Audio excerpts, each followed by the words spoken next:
So I think I'm so much of an Elriel girly, and Neris is warming up to me so much because I'm writing a Neris fanfic that I don't really think about Azriel and Eris together that much. But I really do like the idea of Azris.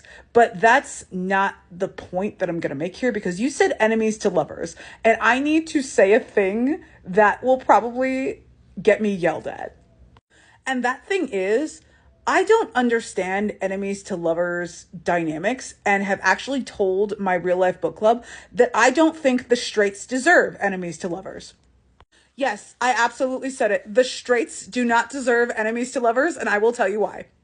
So my thing about the enemies to lovers books that I've seen on Book Talk and that I've come across just in my life, the straight ones, like the ones where it's a guy and a girl getting together, it just seems like an excuse for the premise to be the guy is just mean to the girl a bunch until the girl unlocks his tragic backstory, and then his being mean is okay now because there's context. But I don't personally get this, because like, he's still mean to you. Like, why do you want to unlock his backstory? This is why I could not get behind The Cruel Prince. I read the whole series, but I've never talked about it on Book Talk or like on TikTok before now, because I know I'm going to get absolutely roasted, because I did not vibe with Carden at all. I only vibed with him when in those moments where he was nice. Like the entirety of the first book, I was just like, why am I reading this? And I was reading it because my whole like IRL book club was reading it, and they were over the moon about Carden Greenbrier, and I was like, I want to understand what's going on. So I picked up the book, I bought the books, and I was like, I don't like this, y'all. And it was basically because the whole premise of the story was that Carden was just a mean little bitch to Jude the whole time, until Jude finally started fighting back, and that's when the plot started. But that means that like she was broke, she was given all this shit by this man, and he didn't need to give her all that shit, you know?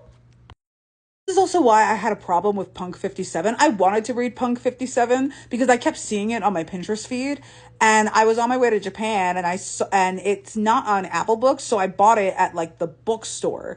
And I was like, okay, I'm going to read Punk 57 because it's childhood friends to lovers. No, it was childhood friends to enemies to lovers. And the whole first third of the book is the dude being mean to Ryan the whole time. And it left a bad taste in my mouth. And then by the time like we unlocked his backstory, I didn't care anymore. I will also say with The Cruel Prince, there were a lot of times where I just wasn't registering Carden's behavior and Jude's behavior as flirty. It just seemed very antagonistic. And I am aware that this is just a me thing, because the rest of my book club, they are not on the autism spectrum, and they picked up what this book was putting down. I was just like, but he's being mean to her. Like, he's like, go away, I don't want to talk to you anymore. I would have been like, all right, bet, you'll never see me again. Like, I didn't understand it after a certain point. But I know that that's a me thing personally. But at the same time, though, I still don't get enemies to lovers, and I'm going to keep going about as to why. But now I hear y'all asking, but Christine, what about Hermione? You're such a big Manacled fan. And this is true. I'm a huge Manacled fan. I am so looking forward to seeing the author of Manacled become a best-selling author that destroys us with every installation of every book she ever writes. But I think the difference between Hermione and something like The Cruel Prince is that, especially with something like Manacled, is that when Draco Malfoy is ultimately revealed to be a good person in Manacled, it's very like it doesn't try to excuse what he did. It just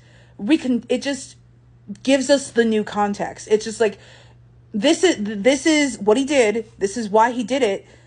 But I'm not going to try to influence you any one way or the other how you feel about Draco Malfoy now, because he still did all those things, and those things still haunt both of them. And that's why the story is so powerful and tragic and beautiful and utterly horrifying. If you have the stomach for Manacled, you should read it, like, before it becomes a book and it becomes like a whole thing.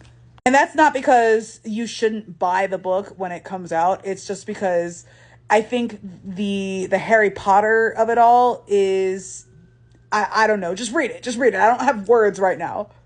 That being said, the gays deserve enemies to lovers. like queer couples, queer fictional couples, this is where I understand enemies to lovers. And a great example of this is Gideon the Ninth and Harrow the Ninth. Like, this is Gideon and Harrow. They destroy me constantly. And these two hate each other, and they've been constantly giving each other shit throughout the years.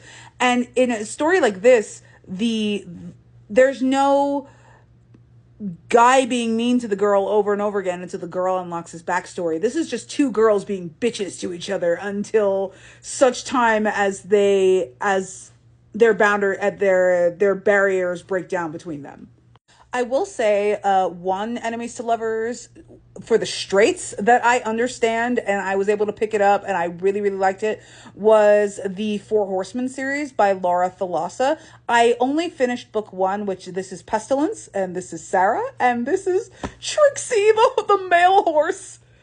And I loved this because while they are enemies in the sense that he is causing pestilence and disease everywhere he goes and killing all of humanity, she also burned him alive and watched him burn to death for hours. So I think they're pretty even when it comes to like personal harm, because he was doing a lot of harm to the world but hadn't harmed her specifically, but then she hadn't really done any harm to the world but also burned him alive and watched while it happened. She felt bad about it, but he didn't know that. So they started off kind of on equal footing. So this dynamic was fine with me.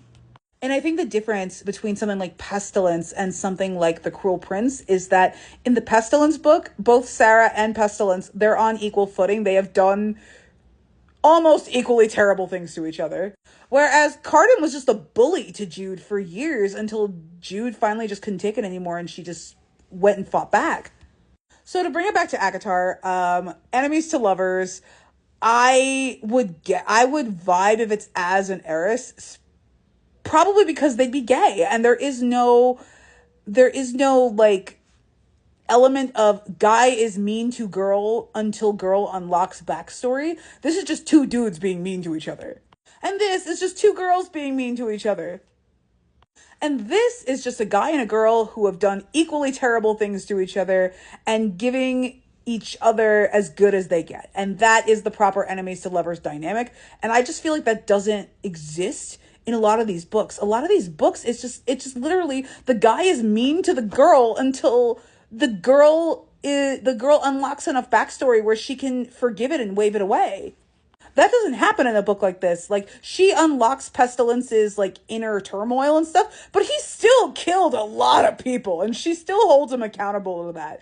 I think in a proper enemies to lovers thing, I think there's got to be a level of accountability still, and it just doesn't seem like enemies to lovers in a lot of these books. It just seems like a lot of excuses.